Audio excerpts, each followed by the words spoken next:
نہیں کہ وہ کیچڑ میں گرے. تو ان کو ریحان پھول کیوں کہا؟ محدثین اس کی شرح میں فرماتے ہیں اس کی وجہ یہ ہے ان کو ریحان پھول اس لیے کہا کہ ریحان ایک ایسی جڑی بوٹی کا نام ہے کہ جس کی جڑ میں بھی خوشبو ہے, جس کی شاخ میں بھی خوشبو ہے, جس کے تنے میں بھی خوشبو ہے, جس کے پتے میں بھی خوشبو ہے. فرمایا یہ ریحان پھول اس لیے ہے کہ ان کی اصل بھی خوشبودار, ان کی نسل بھی.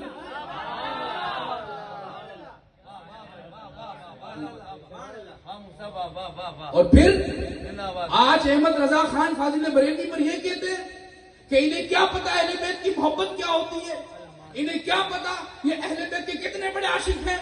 سنو سید عالم کا فتویٰ. ایک گاؤں سے فتویٰ پوچھا گیا, ہمارے گاؤں میں سید ہے اور کافر ہے, بتائیں ہم زکوٰۃ کس کو دیں؟ سید کو تو دے سکتے نہیں, کافر ہے وہ, اس کا مستحق نہیں ہے, زکوٰۃ کس کو دیں؟ جواب تو یہ ہوتا کہ بھئی سید کو زکوٰۃ نہیں دے سکتے اور کافر کو بھی نہیں دے سکتے.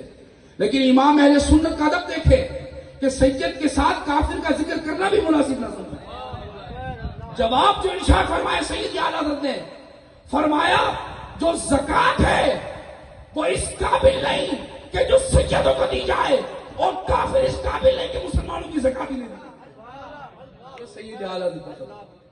تو اعلیٰ حضرت فاضل بریلوی کی جو محبت ہے نا, وہ کسی سے ایسی محبت ہے کہ تم نے تو صرف 12 نام لکھ کر رک گئے.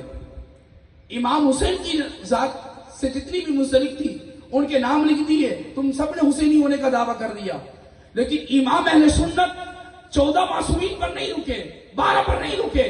آپ نے ماں سے فرمایا تیری نسل پاک میں ہے بچہ بچہ نور کا, تو ہے عین نور تیرا سب گیا. 12 پر رک گئے, وہ تو اس سے بھی آگے چلے گئے. اور پھر حضور سوگا کرتے تھے, امام حسن حسین کو سوگا کرتے تھے. آج جو نام نہاد سید جو رافضی ہوئے, تفضیلی ہوئے, ہم ان سے چیلنج کرتے ہیں, آپ کے اندر اگر کوئی دمخم ہے تو آپ کسی سید کو پہچان کر دکھائیں. اگر آپ کے اندر کوئی دمخم ہے تو کسی کو سید کو پہچان کر دکھائیں. پھر آئے اعلیٰ حضرت کے اس واقعے کی طرف کہ جب آپ پالکی میں تھے اور مصطفیٰ نے حسن حسین کو سونگا ہے, پھول کہا ہے, اور جب پالکی میں سیدی اعلیٰ حضرت تشریف فرما ہے تو فوراً تھوڑی پالکی آگے چلتی ہے. فرمایا روک دو, خوشبو آ رہی ہے, ان میں کوئی سید ہے. پتہ یہ چلا پھول مصطفیٰ کہہ رہے ہیں حسن حسین کو, اور اس کی آل کی جو خوشبو سونگ کر پہچانا اس کو احمد رضا. یہ احمد رضا تھا. تو امام حسین رضی اللہ تعالیٰ عنہ جب پیدا ہوئے, میں چند باتیں میں ذکر کرتا ہوں کیونکہ کافی وقت ہو چکا ہے اور مجھے آپ کے لوگوں کے وقت کا بھی خیال ہے. جب ام الفضل بنت حارث نے خواب دیکھا, بڑا عجیب خواب تھا کہ حضور اکرم صلی اللہ علیہ وسلم کے جسم کا حصہ کاٹا گیا. بحقی کے اندر امام بحقی نے سند کے ساتھ اس کو نقل کیا اور پھر فرماتی ہیں کہ وہ میرے گود میں رکھ دیا گیا. ام الفضل بنت حارث کہتی ہے وہ بڑی پریشانی کے عالم میں حضور کی بارگاہ میں حاضر ہوئی. یا رسول اللہ اس طرح کا معاملہ دیکھا ہے. حضور نے کہا ام الفضل بنت حارث اپنی چچی سے کہا تم خوش ہو جاؤ. بولا ان قریب میری بیٹی فاطمہ ایک بیٹے کو پیدا کرے گی اور جس کا نام حسین ہوگا. یہ پہلے حضور نے بیان فرمایا.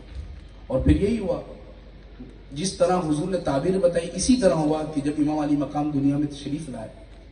اب امام علی مقام کی جو مدت حمل ہے وہ صرف 6 مہینے. شواہد النبوہ کے اندر امام عبد الرحمن جامی رحمۃ اللہ تعالی علیہ فرماتے ہیں کہ دنیا میں سوائے 2 شخصیت کے 6 مہینے کی مدت حمل والا بچہ زندہ نہیں رہتا. فرمائے ایک تو اللہ کے نبی حضرت یحییٰ علیہ السلام اور دوسرا کوئی ہے, وہ کون ہے؟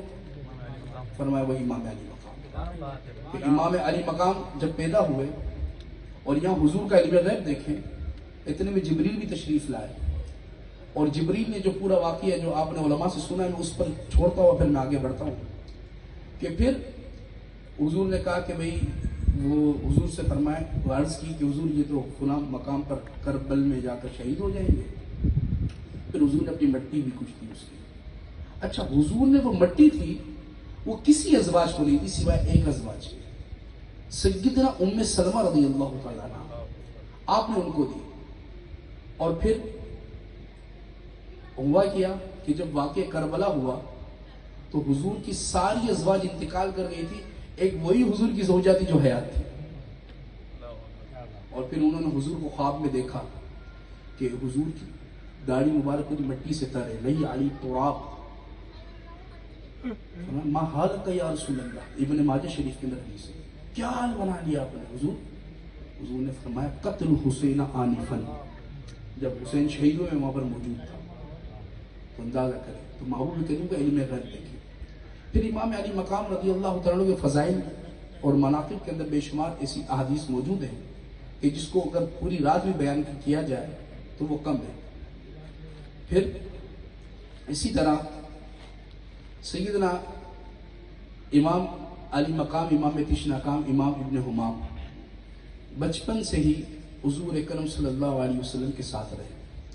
ہر جگہ حضور نے ان کی تربیت فرمائی. اب اس کے بعد جس طرح وہ حضور کا وصال ہوا اس وقت ان کی عمر 7 سے 8 سال کے قریب تھی. ہمارے یہاں تو یہی ہوتا ہے، امام علی مقام کا بچپنا ذکر کیا جاتا اور پھر کربلا کی داستان سنا دی جاتی.